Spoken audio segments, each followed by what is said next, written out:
மத்திய அரசு திட்டத்தை முதல்வர் ரெங்கசாமி விமர்சிப்பது கண்டிக்கத்தக்கது. மத்திய இணையமைச்சர் நாராயணசுவாமி குற்றச்சாட்டு. புதுச்சேரியில் போதைப் பொருட்கள் விற்பனையினை தடை செய்ய வேண்டும். அதிமுக அன்பழகன் எம்எல்ஏ கோரிக்கை. ஜிப்மர் மருத்துவ படிப்புகளுக்கான நுழைவுத் தேர்வு 141 இடங்களுக்கு 69,000 மாணவர்கள் தேர்வு எழுதினர். என்எல்சி தொழிற்சங்கத்தோடு நடந்த முத்தரப்பு பேச்சுவார்த்தை தோல்வி. தொழிலாளர் ஆணையரை கண்டித்து ஆர்ப்பாட்டம் நடத்த முடிவு. தொடர்வது விரிவான செய்திகள். மத்திய அரசு விழாவில் முதலமைச்சர் ரெங்கசாமி பங்கேற்று மத்திய அரசை விமர்சனம் செய்தது கண்டிக்கத்தக்கது என்று மத்திய இணையமைச்சர் நாராயணசுவாமி தெரிவித்திருக்கிறார். மீனவர்களை பாதுகாக்க கச்சத்தீவை மீட்க வேண்டும் என்று திமுக தலைவர் கருணாநிதி, முதலமைச்சர் ஜெயலலிதா, வைகோ உள்ளிட்ட அரசியல் கட்சி தலைவர்கள் கோரிக்கை விடுத்திருக்கிறார்கள். அந்த கோரிக்கை மத்திய அரசின் கவனத்தில் இருப்பதாக தெரிவித்த நாராயணசுவாமி, கச்சத்தீவு பகுதியில் தமிழக மீனவர்கள் பாதிப்பது தெளிவாக தெரிகிறது என்றும் ஒப்புக்கொண்டார். மேலும் மீனவர்களின் பாதுகாப்பை உறுதி செய்யும் பொருட்டு இந்திய கப்பற்படை கப்பல்கள் மற்றும் ஹெலிகாப்டர்கள் ரோந்து பணியில் ஈடுபட்டிருப்பதாகவும் மத்திய இணையமைச்சர் கூறினார். தமிழகத்தில் மத்திய அரசின் திட்டத்திற்கு தமிழக முதல்வர் ஜெயலலிதா எதிர்ப்பு தெரிவிக்கிறார் என்று கூறிய அவர், புதுச்சேரியில் நடந்த மத்திய அரசு விழாவில் அதிமுக உறுப்பினர் பங்கேற்றது வியப்பாக உள்ளது என்று நாராயணசுவாமி, நேற்றைய தினம் மாண்புமிகு முதலமைச்சர் ரங்கசாமி அவர்கள் கம்பன் கலையரங்கத்தில் உங்கள் படம் உங்கள் கையில் என்ற மத்திய அரசின் திட்டத்தின் கீழ் புதுவை மாநில மக்களுக்கு ஆதார் அட்டையின் அடிப்படையில் சிலிண்டருக்கு மானியம் வழங்குகின்ற திட்டத்தை துவக்கி வைத்தார். அந்த கூட்டத்தில் கலந்து கொண்ட அனைத்து இந்திய அண்ணா திராவிட முன்னேற்ற கழக உறுப்பினர் மத்திய அரசை குறை கூறி, அந்த திட்டத்தையும் குறை கூறி வெளிநடப்பு செய்திருக்கிறார். ஒரு புறம் தமிழக முதலமைச்சர் இந்த திட்டத்தை எதிர்க்கிறார். இந்த திட்டத்தை தமிழகத்தில் கொண்டு வருவதற்கு அவர் மிகப்பெரிய எதிர்ப்பு தெரிவித்து அறிக்கை விட்டிருக்கிறார். ஆனால் அந்த கூட்டத்தில் கலந்து கொள்வதற்கு அனைத்து இந்திய அண்ணா திராவிட முன்னேற்ற கழகத்தினுடைய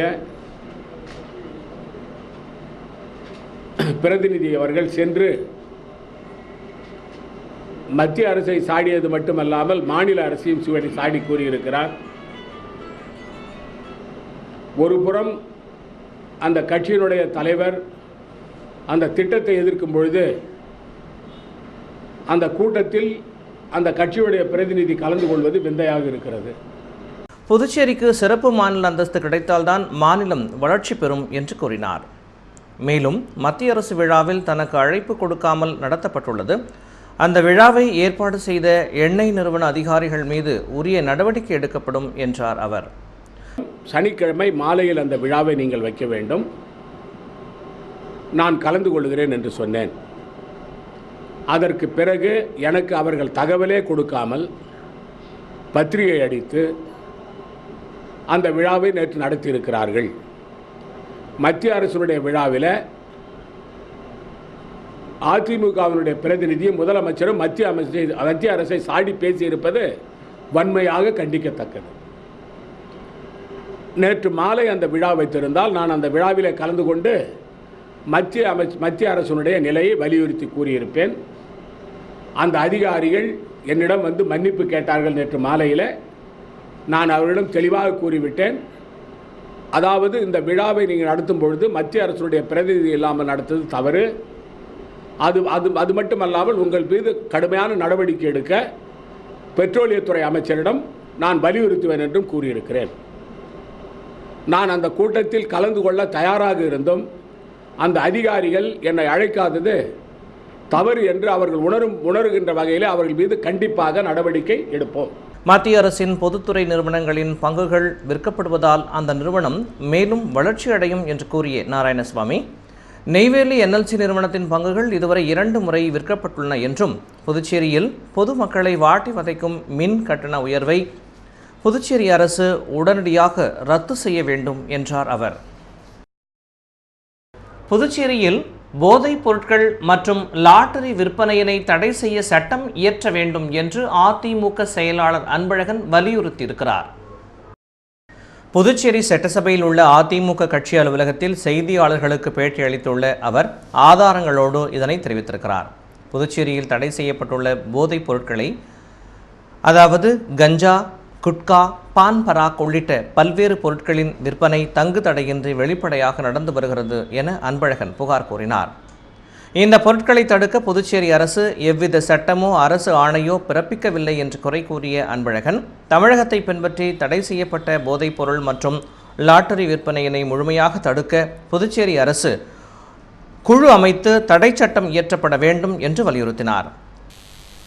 புதுச்சேரி மாநிலத்தில் மக்களுடைய உயிருக்கு தீங்கு விளைவிக்கக்கூடிய பல்வேறு போதைப் பொருட்கள் தடையின்றி விற்பனை செய்யப்படுகின்றது. இதை தடுக்க அரசு உத்தரவிட வேண்டும் என்று கேட்டிருந்தோம். உடனடியாக அப்போதைய முதலமைச்சர் இந்த பொருட்கள் விற்பனைக்கு தடை செய்யப்படுகின்றது என்ற ஒரு அறிவிப்பினை சட்டமன்றத்தில் வெளியிட்டிருந்தார்.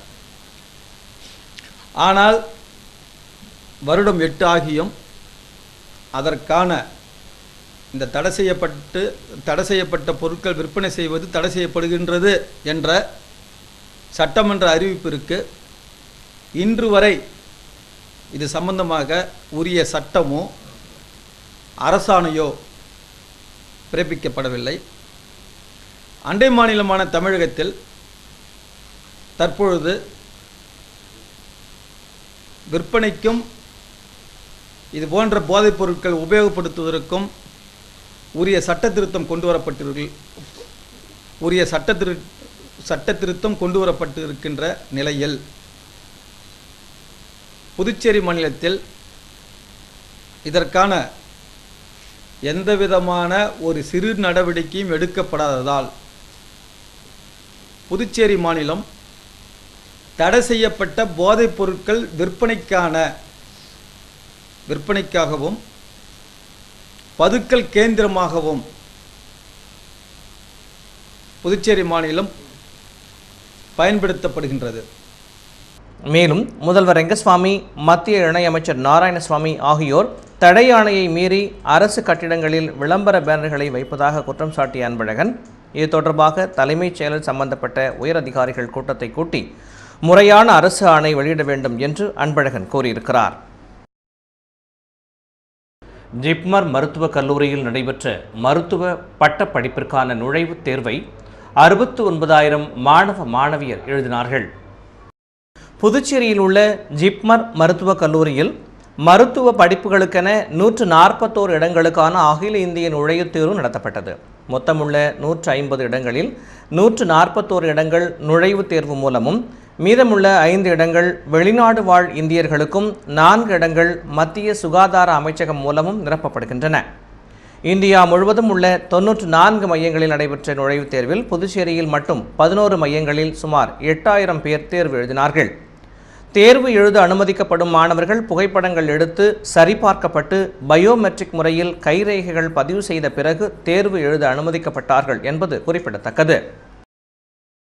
NLC மீது சட்டப்பூர்வமான நடவடிக்கை எடுக்க வலியுறுத்தி வரும் 7ஆம் தேதி புதுச்சேரி உதவி தொழிலாளர் ஆணையர் அலுவலகம் முன்பு கண்டன ஆர்ப்பாட்டம் நடத்த உள்ளதாக ஜீவா தொழிற்சங்கம் அறிவித்திருக்கிறது. NLCயில் பணியாற்றும் ஒப்பந்த தொழிலாளர்களை பணி நிரந்தரம் செய்ய வேண்டுமென உச்சநீதிமன்றம் கடந்த ஏப்ரல் 16ஆம் தேதி உத்தரவிட்டது. உத்தரவை செயல்படுத்த வலியுறுத்தி பல்வேறு போராட்டங்களை தொழிற்சங்கங்கள் நடத்தி வரும் நிலையில் NLC முத்தரப்பு பேச்சுவார்த்தை புதுச்சேரியில் உள்ள உதவி தொழிலாளர் ஆணையர் அலுவலகத்தில் நடைபெற்றது. முதல் அமர்வாக நடைபெற்ற பேச்சுவார்த்தையில் தோமுசா, பாட்டாளி தொழிற்சங்கம், அண்ணா தொழிற்சங்கம் உட்பட 7 தொழிற்சங்கங்களின் நிர்வாகிகள் பங்கேற்றார்கள். இதில் எவ்வித உடன்பாடும் எட்டப்படாத நிலையில் தோல்வியில் முடிந்தது. இதனை அடுத்து ஜீவா ஒப்பந்த தொழிலாளர் சங்கம் சார்பில் AITUC மாவட்ட செயலாளர் சேகர் தலைமையில் 3ஆம் கட்ட பேச்சுவார்த்தை நடைபெற்றது. சுமார் 3 மணி நேரம் நடைபெற்ற பேச்சுவார்த்தையில் எவ்வித உடன்பாடும் எட்டப்படவில்லை. சுற்றுச்சூழல் துறை சார்பில் பள்ளி மாணவர்களுக்கு அறிவியல் விரும்பும்படி செய்யும் நோக்கில் கோடைக்கால பயிற்சி முகாமினை அமைச்சர் தியாகராஜன் தொடங்கி வைத்தார்.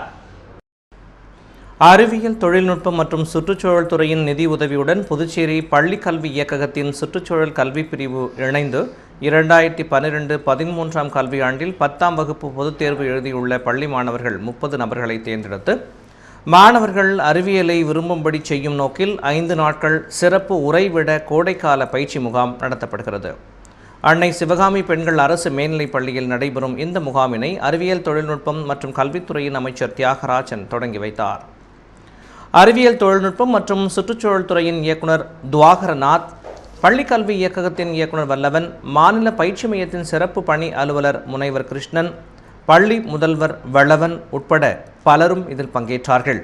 6ஆம் தேதி வரை நடைபெறும் இந்த முகாமில் வகுப்பறையில் மன அழுத்தமின்றி பாடங்களை கற்பது, இயற்பியல், வேதியியல், தாவரவியல், விலங்கியல் பாடங்களை எளிமையாக எவ்வாறு புரிந்து கொள்வது, எவ்வாறு படிப்பது, பல்வேறு துறையின் வல்லுநர்களின் அறிவியல் தொடர்பான கருத்துக்கள் குறித்து மாணவர்களுக்கு விளக்கப்படுகின்றன. கம்ப்யூட்டர் சொசைட்டி ஆஃப் இந்தியா நடத்திய கண்காட்சியின் நிறைவு விழாவில் அமைச்சர் ராஜவேலு பங்கேற்றார். Computer society of India Puducherry கிளையின் சார்பில் ஆண்டுதோறும் பிசி எக்ஸ்போ எனப்படும் கணினி பொருட்களின் கண்காட்சி ஜெயராம் திருமண மண்டபத்தில் நடைபெறுவது வழக்கம். 3 நாட்களாக நடைபெற்று வந்த இந்த கண்காட்சியின் நிறைவு விழா நடைபெற்றது. விழாவிற்கு சிறப்பு அழைப்பாளராக பங்கேற்ற அமைச்சர் ராஜவேலு கண்காட்சி அரங்குகளை பார்வையிட்டு வாழ்த்தினார். இவ்விழாவில் கணினி நிறுவனங்களின் பிரதிநிதிகள், ராஜீவ்காந்தி கல்லூரி மாணவ மாணவியர்கள் கலந்து கொண்டார்கள். கண்காட்சியில் முன்னணி நிறுவனங்களின் ஆன்டி வைரஸ் கணினிகள் உள்ளிட்ட பல பொருட்கள் விற்பனையாகி உள்ளன.